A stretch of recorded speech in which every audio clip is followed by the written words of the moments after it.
Hey friends, what's going on? Welcome back to Football Therapy, eh? With me, your host Jan. Jan, who has had a haircut. I've got shorter hair now. Yeah, I was liking growing my hair long. Maybe I will grow it long again, but shorter for the moment. Welcome back! And welcome back to Chelsea News. A bit later today, but Chelsea News is a daily series here on Football Therapy, where I see what's being said around the Blues, giving you my opinion, more importantly asking for yours, of course, the day after we beat Leeds in a dramatic / worrying / massive win at Stamford Bridge. I want to talk about defenders, where we go from here. Strikers, weird that Mino Raiola is talking about Chelsea again, in passing, but I want to have a little bit on that as well. Talk about signings and transfers a little bit. Get comfortable, do drop a like to show your support. That means a lot. You're all welcome to subscribe too. If you're new to the experience, please do consider subscribing to the experience. The Football Therapy experience. It's an experience. Yeah, you're all welcome, of course. So, of course, Chelsea are coming off a dramatic game against Leeds United in the I suppose so, the Champions League. They are not in the Champions League, in the Premier League. And of course we got all 3 points, which is the main thing. And when you look at it in the context of so many games, such a congested fixture schedule at the moment, you know, high octane teams like Leeds, you just take a win and move on and not really think about the finer details. But context is required here, isn't it? The finer details are Chelsea have been peculiarly defensively suspect, despite having often their first choice players in defence and their first choice goalkeeper in goal. We can talk about the Marcus Alonso paradox midfield as well, which is largely a contributing factor. And we'll start with this, and we'll move over. I do want to talk about Raiola mentioning Chelsea again in passing, talking about where Erling Haaland can go, which would link us nicely into the attack and perhaps potential signings and who can be utilised. So we concede a lot of goals. In the last 3 games, we've conceded 8 goals in the last 3 games. I think it is. Let's say West Ham, Zenit. And then, of course, Leeds. That is a lot of goals. I think we conceded 4 or 5 goals in the entire season leading up to those games. And then to concede that many in that short period of time. Yes, granted, we changed a lot of personnel around for the midweek Champions League game against Zenit. But I don't know, man. This is peculiar. And to be honest, what's making it really frustrating is, yes, no one's been at the top of their game, and I include everyone. You know, Thiago Silva, who's been an absolute golden Rolls Royce for us of late, having a couple of moments. You could say similarly Edouard Mendy in being that good as well. Also having a few wobbly moments. The people who have come in, Christensen, Azpilicueta maybe a bit off the pace, but, not awful. And Christensen and Rudiger being integral in our win against Leeds, winning 2 penalties, defending well. They highlighted him on Match of the Day in terms of how well integrated he was. And the only criticism of him was that he got involved in that fight at the end. But, you wouldn't expect any less from Rudy. And to talk about Rudiger for a moment, I was not on the fence. I was being quite agnostic, chill, basically, about the Rudiger situation. He's been great. He's been great under Tuchel. That's where he's ascended to new levels. Not before, potentially not after, if and when he leaves Chelsea for a big fee, for big wages rather. I don't think necessarily he will be able to sustain the same levels as he's cultivated here at Chelsea, with this kind of support, with these current teammates, in this current system, under this current manager. All of that has cultivated Rudiger's level to be elevated. Do you know what I mean? I think he'll be mindful and lucid of that. If I go to Real Madrid, I probably won't be putting in, I probably won't be as effective, but I'll be earning 300-400k a week. And I was quite agnostic about it. I was chill. I was like, you know what, man, he's great. Tuchel made him great. Tuchel will make other players great. Our system is largely defensive, and that's good. That's a good thing that will save us, and you don't necessarily need the individual. And if it will rupture the wage structure, I've got to trust the club in terms of generally they do really intelligent business, especially when it comes to selling or renewals often. So, you've got to trust Marina. And if he goes to Real Madrid, he goes to Real Madrid. But after that Leeds game, I am a little bit, just give him the money. Do you know what I mean? Yes, in the long term it might rupture the wage structure and, level and ethos that has made them so successful, and maybe it still will, and maybe I'm like being naive to say they should give it to him, but it does feel like they should maybe just give it to him, because it's not only him being excellent at defending. In the words of the Chelsea manager Thomas Tuchel, he just didn't accept losing. He was like, no, we are not losing today. So he went to go and get involved and get amongst it, and ultimately he's the reason largely why Chelsea won. I want to sort of caveat this with, if Rudiger goes, it's not the end of the world. He's not like a talismanic striker that's been scoring 30 goals a season for us and no one else scores and he's going on a free and, our system all relies on this one centre forward up front to score goals. It's entirely the opposite. We've got a really rigid system that's effective, and playing in a back three is easier than a back two for centre backs and covers up weaknesses, and someone else will be able to come in and probably play quite well, and you might be able to get someone younger, more long term. Do you know what I mean? So it's not the end of the world, but at the moment, and maybe I'm saying this as an emotional reaction because we're relying on him in a patch of bad form, but he's certainly got the character and he's certainly got the mentality to be what we deem Chelsea. If you look at, Chelsea's recent big players of old, or even recent history and stuff. So he certainly got that sort of champions mentality. But to move on from the defenders, and obviously we're all hopeful that he does renew, but it does seem unlikely if we are to believe reports. The midfield is a situation, at time of recording, it's half-time of Crystal Palace and Everton, and Conor Gallagher's just scored a lovely goal. Whether that double six role for Thomas Tuchel, which, by the way, is where he played Conor Gallagher in pre-season, whether that's where he will hop in, maybe be a little bit more like Ruben Loftus-Cheek, how he's playing that in terms of driving forwards.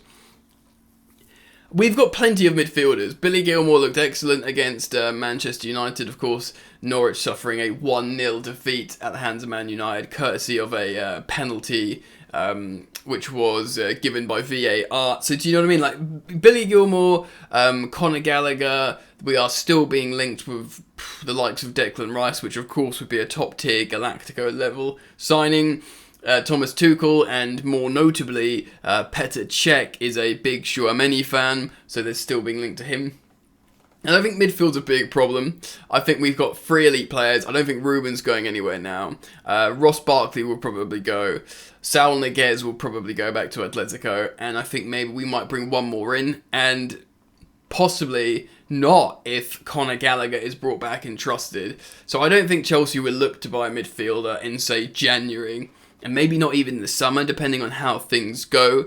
But that has been a problem of late and why we defend poorly. But as, Kante comes back, as Kovacic comes back, who's obviously very, very close, and he only didn't play because he had to self-isolate. So that's not really the biggest issue. You could say left wing-back, if we've got starting left wing-back in Ben Chilwell, we're fine. We're golden. We're cooking. We look like champions of Europe. If you've got Kante in the midfield and Ben Chilwell on left wing back, things are fine. And we will talk about the attack in just a moment. Alonso. I'm so thankful for his service, and he's so good at some stuff sometimes. And also, he was... he is important for that goal of Mason Mount. He won the ball back. He made the assist. Really good. He was also integral to other positive parts of play. And that's what he does, Marcos Alonso. He comes in with the vibes. He's like a Man United style player. Not fitting in systemically and working as a team, but offering some stuff in moments. And that's great. But when we look so fragile down that left-hand flank in terms of, I'm going to say it again, his turning circle, which is like a boat, and also his lack of speed and his inability to put in a tackle, you can't be a left wing back, And the fact how he was a left back and stuff for a while blows my mind. Maybe if we played a 4-4-2, play him as a left mid, absolutely fine. Play a left back, play Alonso in front, which is funny because when both him and Emerson, played together on the odd occasion, Emerson was the one that ended up playing behind him. Mad. And then he played as a winger, but we're not going to go down that rabbit hole either. Point being, he's not a alternative that is good for us at the moment. So I don't think we recall Ian Maatsen. I think that would be a hindrance to his development in January. I think if anything, maybe Emerson Palmieri comes back, possibly, depending on if Ben Chilwell is allowed to is ready to return in January, then we won't do anything. But boy, oh boy, we need him. Huge problem. I think Alonso might even, I don't know how long he's got left on this deal, maybe a year after this. I know he signed a new deal a couple of years into his contract, so he might have a couple of years left, but I struggle to see Alonso getting much more of a chance, because very rarely he puts in an acceptable performance as a fullback. I think he did it for Spain recently. I have seen him do it for Chelsea. It's too rare though. He's too much of a hindrance. He's too much of a problem. And, you know, playing him against Leeds, that sort of high-octane, man-marking, sprinting, hard-working team, I think like we should have just played someone else there. Anyway, I digress. Let me know your thoughts on the defence, the midfield, and Marcos Alonso down in the comment section below. Let's talk about strikers and forwards and stuff. I'm not really down on Romelu Lukaku like many people are. I'm quite objective about this, and he's just come back from injury. He looks miles off the pace. He needs to settle in. Even when people were like, yeah, he got a goal against Zenit, I was like, well, he looks pretty damn, ineffective in every way for me. But this is, we've seen him already when he signed for Chelsea play really well. He absolutely dominated Arsenal. He got us a clutch goal in the Champions League and a 1-0. He's looked great. He's looked like the centre forward we need. And Kai Havertz, who theoretically suits this current front three better, I concede to that. The way we currently play under Thomas Tuchel, Kai Havertz suits him better. He didn't really make a statement against Leeds. It doesn't look like he's ever going to score many goals in this Chelsea side. If we can just find a way to let Romelu Lukaku do what he does best, rather than just lumping him on and putting balls up to him as a target man, which he can do, but so can loads of strikers. We didn't spend £98 million on this guy for him to do that as an option off the bench. We could have bought bloody Peter Crouch if he hadn't retired, do you know what I mean?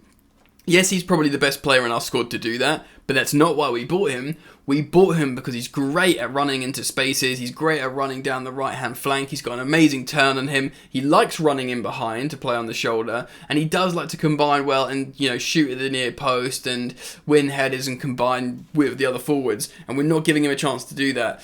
But I understand, this is not necessarily a criticism of Thomas Tuchel, because he looks miles off the pace. You can imagine he'll play the cup games, he'll play Brentford in the Carabao Cup, he'll play the FA Cup games, he might even start Premier League games soon.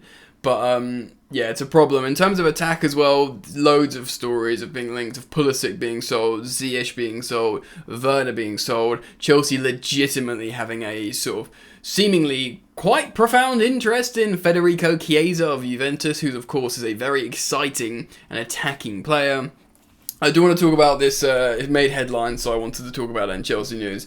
Of course, Mino Raiola has been talking to the media, touting his players, Paul Pogba, and also Erling Haaland yet again. So he was speaking with Gerard Romero. He said, I mentioned Barca as a potential example of a new club for Haaland.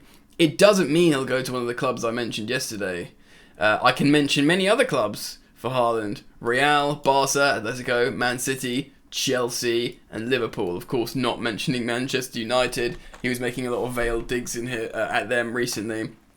Also saying that Man City had more titles than United, which is pretty funny if you ask me. I don't think we're going to sign Erling Haaland, but I wanted to talk about this, and I tweeted about this earlier. How if you look at one of these form players that are scoring a goal a game, and three came to my mind. Of course, Mohamed Salah. I think he's got like 21 goals in 22 games this season, so basically a goal a game. Haaland, he's got a goal a game in the Champions League in terms of his record, and I think generally that's what he does at Dortmund. He does a goal a game. And then you could say Lewandowski as well. So three very different players there, but three like elite sort of forward strikers, we'll say. I know Mohamed Salah occupies wide flanks, but he plays as like a striker. If you drop them, so I was going to say, to be honest, into Chelsea in the last sort of 5 or 6 years, but which is interesting to see how we've developed and been the same. But into Thomas Tuchel's Chelsea right now, they don't score that many goals. And I saw some really interesting replies from people on Twitter and social media saying, Chelsea's system isn't tailored for strikers to score goals. which is somewhat true. Yes, it's tailored to get everyone goals. Wing backs are heavily involved, and you know it's good when you have goal scorers over the pitch. I think we've got like 18 this season or something ridiculous. The opposition don't know how to deal with you when everyone can score. Great, but you still need someone to score a lot of goals, that you can bank on, that you can feel safe with. And Tuchel said this himself in the press conference. He talked about needing a talismanic player to score a lot of goals, which I found quite interesting. And I thought him saying that made him a little bit vulnerable to pressure. Still, that's why we got Romelu Lukaku. To be honest, him not scoring a lot at the moment, I think, is largely down to him just being miles off the pace after his injury. But also, I feel that we got him, and Tuchel said this, for his player profile being so different to all our forwards. And no matter where you stand on Lukaku, one thing I think everyone can agree on is Romelu Lukaku's player profile and style is very different to all our forwards. He's not like a dribbly wide winger. He's not like a point and squirt real quick darting person like, you know, Pulisic and, you know, you can say Hudson-Odoi the winger, Ziyech the creative inside forward, Pulisic really direct, or Havertz sort of a 9, do you know what I mean? Mason Mount hard-working sort of inside 10, false 9. He's like none of them. He does like to run in behind, but he's big and strong and good in the air. He's different, so that's why we got him. But the point being that if you dropped any of these elite goal per game people, they wouldn't cook in this Chelsea team. And that's not necessarily a criticism, because we're like, you know, in a title race and we are different to the other, you know, teams that rely on certain forwards. Man City, look at their players. None of them have really got loads of goals. It's really like Liverpool with Mohamed Salah that's really cooking and, you know, being talismanic. And of course, Liverpool have profited off that and they've got loads of goals and a massive goal difference. Let me know what you think. Do you think there's a player that would like a Haaland if he did still get linked to Chelsea? Because Tuchel, of course, made that comment of maybe we can. He made that comment of saying he thinks both Haaland and Lukaku can play together, which is a bit cheeky and interesting. But what do you think? Where do you stand on everything I've said about how Chelsea play, scoring goals, the problems? Comment down below. It's a bit of a long video today, I know, so I apologise if it's gone on too long for you, but if those of you, some of you want the longer content, so you might enjoy this. Please do drop a like, it means a lot, and I'd urge you all to subscribe to the channel if you're new, and should you subscribe, and should you already be subscribed, make sure all notifications are turned on with that bell. Cool! Thank you, friends, enjoy the football, and I'll see you later.